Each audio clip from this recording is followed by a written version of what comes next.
Garant de la sécurité des personnes et des biens dans son arrondissement, l'administrateur maire de Ngoyo a réuni le lundi 19 mai les 11 familles terriennes de Ndjino, les acquéreurs de parcelles, la force publique, les sages, responsables religieux et d'autres composantes pour mettre en garde les fauteurs de troubles dans la zone disputée de Malanda Lodge. Profitant de leur statut social, les présumés usurpateurs de terre dans la dite zone, constitués en collectif, bafoueraient les droits des vulnérables, comme pour dire la censure épargne les corbeaux, tourmente les colombes.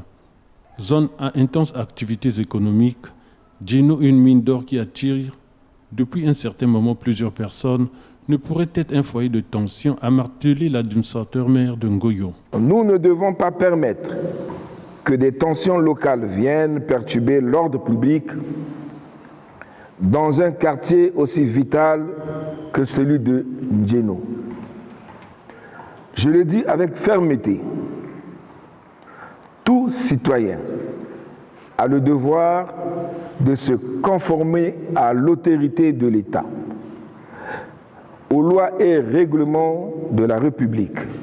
Aucune opération, aucun lotissement, aucune action ne doit être entreprise sur les sites bâtis ou non bâtis ne vous appartenant pas. Et surtout,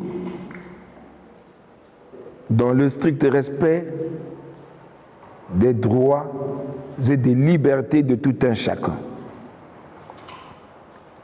Et cela, nous le ferons si besoin est nécessaire jusqu'à nouvel ordre. Je vous invite donc tous, parties concernées, autorités de proximité, forces de l'ordre, à veiller à ce qu'aucun acte de défiance ou d'intimidation ne vienne aggraver la situation. Cette initiative visant à ramener tout le monde sur la même table pour privilégier la paix est saluée par les participants à cette rencontre. Ces genres d'initiatives de la part de M. l'administrateur maire fait ce que la population vive en toute quiétude. Et parmi ces missions, effectivement, il y a cette concertation permanente qu'il doit avoir avec les populations de sa circonscription.